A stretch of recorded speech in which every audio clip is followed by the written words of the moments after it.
মধ্যরাতে হঠাৎ চোখ খুলে গেলে আল্লাহ তাআলার দুইটি নাম পড়ুন, তারপরে ফলাফল দেখবেন আপনি নিজে অবাক হয়ে যাবেন।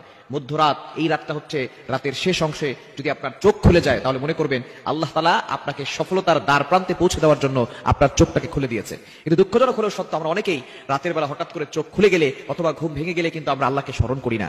এই সময়টা হচ্ছে সবচেয়ে গুরুত্বপূর্ণ সময়। বুখারী শরীফের বর্ণনা, নবীজি সাল্লাল্লাহু আলাইহি ওয়াসাল্লাম জানিয়ে দিয়েছেন, নবীজি সাল্লাল্লাহু আলাইহি ওয়াসাল্লাম বলেন, রাতের শেষ অংশে, মধ্যরাতের পরেই রাতের শেষ অংশে যখন রাত একেবারে গভীর হয়ে যায়, এই সময়টা আল্লাহ তাআলা প্রথম আসমানে চলে আসেন এবং আল্লাহ তাআলা বান্দাদেরকে ডাকতে থাকেন, কার কি লাগবে আমি আল্লাহর কাছে চাও।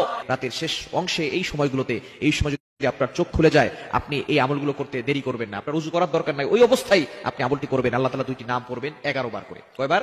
এবং দুইটি নাম পড়ার আগে আপনি 3 বার দুরূদ শরীফ পড়বেন।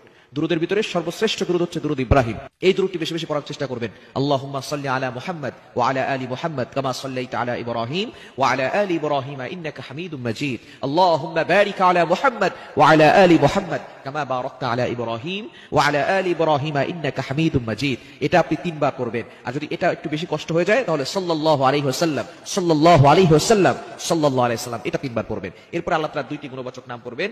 আল ওয়াহ্হাব, এটা পড়বেন 11 বার।